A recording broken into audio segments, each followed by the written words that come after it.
I can't believe it. I can't believe that we are riding in our car.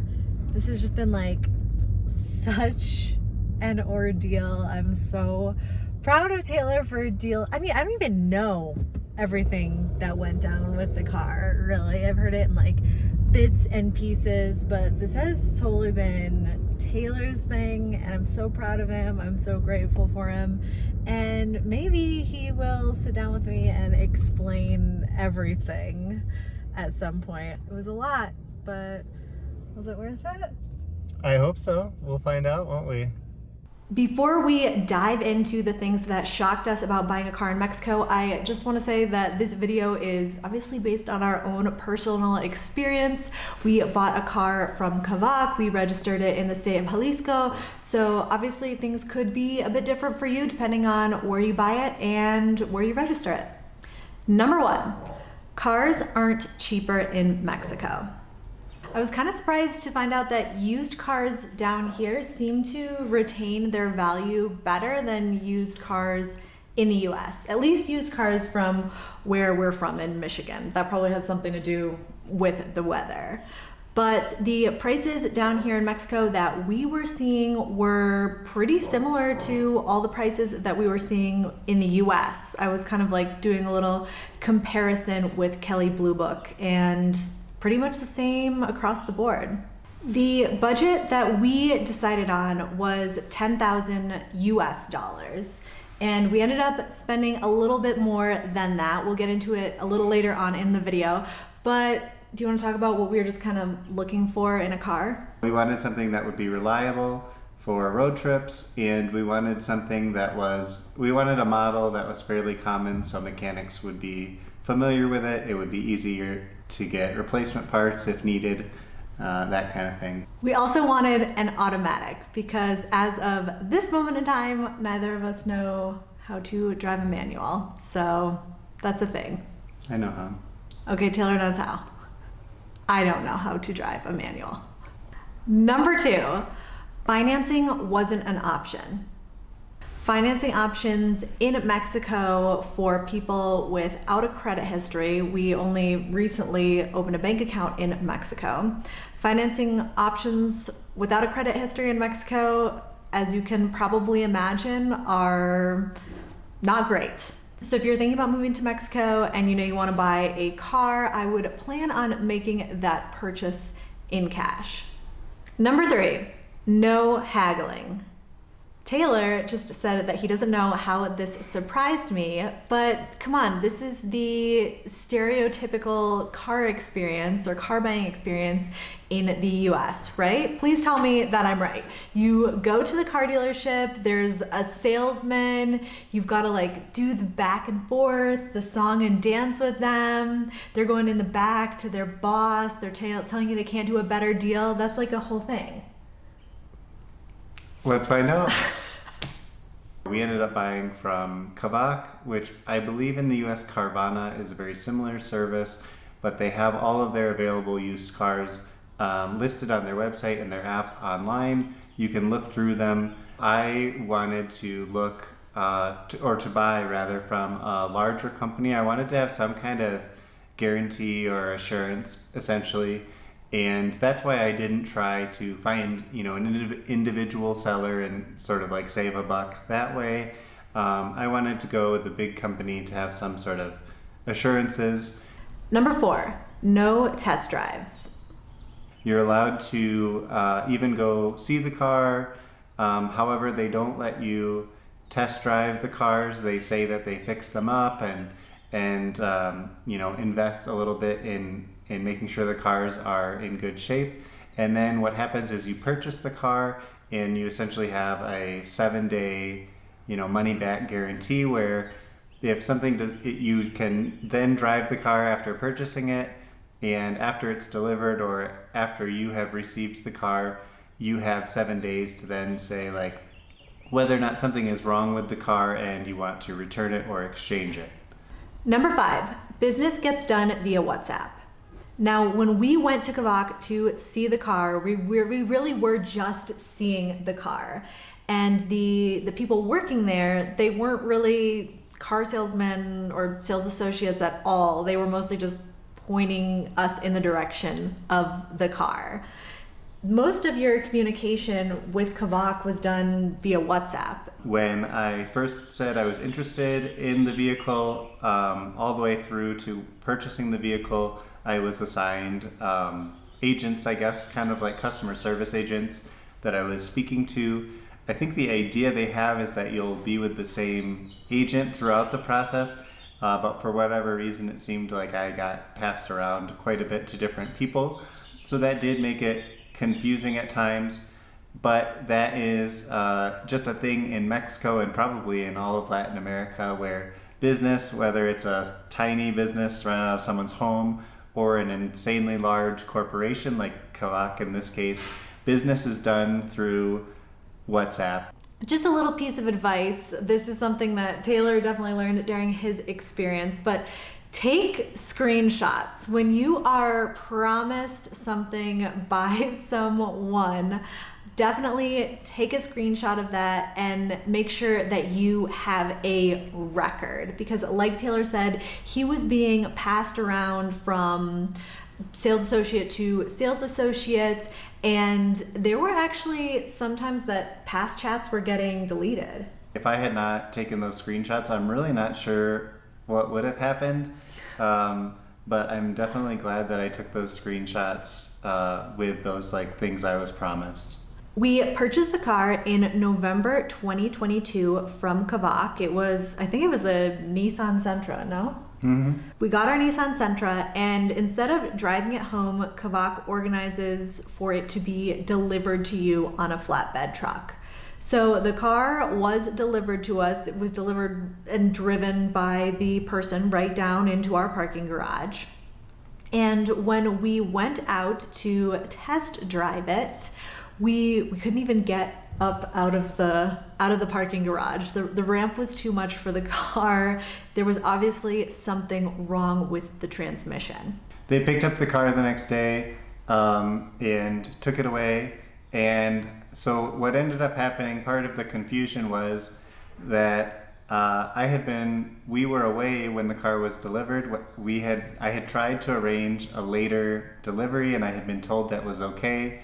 And after the sale, my sort of customer service agent changed his tune quite a bit and sort of forced the delivery much sooner than was expected. Then was agreed upon. They took the car away thinking that they were going to fix it because they have a sort of 3-month guarantee they give you when you buy a car from Kavak, where sure, if those first 7 days pass and you don't say anything, you cannot get a full refund for it. You can't necessarily just get an exchange, but in those first 3 months, they do fix any issues that come up. I wanted an exchange, I didn't want this car anymore. I thought it was a bad sign. Well, it was. We're like, we want a different car. We didn't even drive the car 100 feet before we realized there were big problems. I had to show all those screenshots showing that I'd been promised an extension on that first 7-day trial, and it just took a very, very long time to show that there indeed was a problem with the original vehicle, and then they had to then sort of refund the money in the system. So I did not get refunded, but they had to do a refund in their system, which took a while, and then they had to apply that to the new vehicle. So all in all, all of this took over a month, maybe even a month and a half or so before from the time we were delivered the original vehicle to the time we were delivered the replacement vehicle. Taylor was always confident that things were going to work out, and he was the one that was communicating with Kavak the entire time. But I, on the other hand, just hearing, all of these things from him, I'm not going to lie. There were definitely times when I was worried that we'd been scammed or that all of this was just going to get lost in their system and they were going to tell us that they couldn't do anything to help us. I was worried. I can confidently say I don't think Kavak is a scam at all. But would I buy from them again? No, I wouldn't. I think maybe it would be a smooth process in the future. However, there is that markup for it being such a big recognized brand. Their commercials are on TV a lot and that kind of thing. I've found a couple of websites that are really handy for checking VIN numbers, checking the authenticity of facturas, checking to see if a car has been stolen, free resources that are all linked in this blog post, which I will have for you in the description below. And these websites, these resources from the Mexican government would make me a lot more confident in buying from an individual seller. Check it out! Hello! Strobe light effects. She's here! First ride in the new car. First ride in the new car. First ride in the new car. Ooh! It smells good. Number 6, vehicle registration isn't DIY friendly, even if you speak Spanish. One of the hoops that we did not anticipate having to jump through is replacing, or rather getting brand new license plates for the car. Actually, we had one of the reasons that we chose the original vehicle that had the bad transmission was because it had license plates, and getting brand new license plates is it was kind of a nightmare. This vehicle was brand new to the state of Jalisco, which is part of the reason why it was a much more involved process to get plates for it. The websites for registering a vehicle, the websites from the government, there's a list of documents that you need, and it seems very, very straightforward. But when you would show up to these offices with what you thought you needed, the list wasn't as straightforward as it seemed. Figuring out the right office to go to was tough, and sometimes you would have all the correct documents, but they would ask for something very specific that was not listed on the website.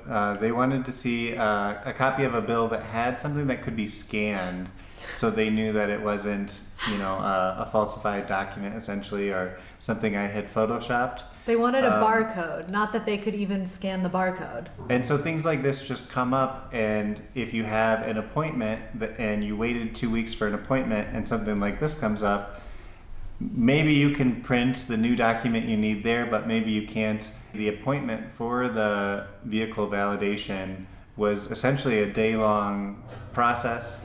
I had to arrive at 7 a.m. and I was told that if everything went smoothly, I'd be out by around 2 in the afternoon or something like that. So even for someone who, if somehow you can magically get everything in order and the person you speak to, they are feeling nice that day and they like the way you have all your documents presented, even in that scenario, it's still a huge time commitment to do some of these trámites or processes on your own.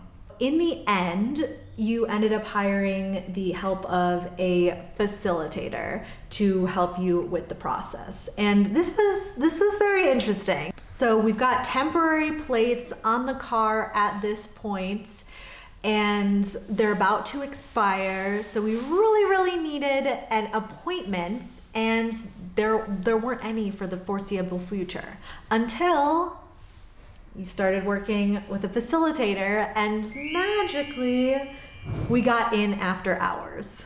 And they expedited the process. Everything was done relatively quickly once I found this the service, this agency. And not only do these type of individuals, do these facilitators, not only do they know the process really well, not only do they know the type of documents that you need, exactly what you need, but they also have relationships with the people in these different offices.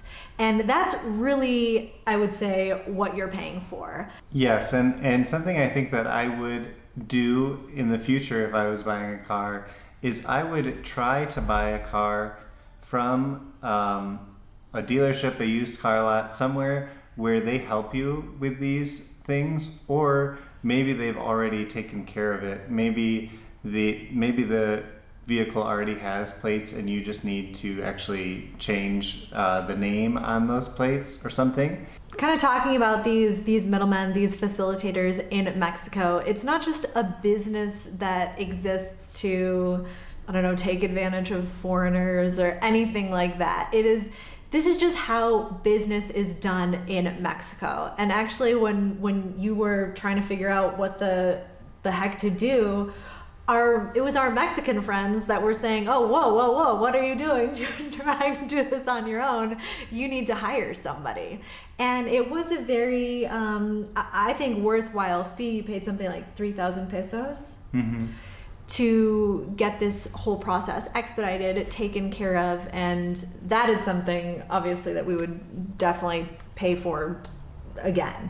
Number 7, car insurance is very affordable. We have our car insurance through a company called Atlas, and for our 2018 Nissan Sentra, we pay something like, I think it's 9,000 pesos annually, which is around $500 US.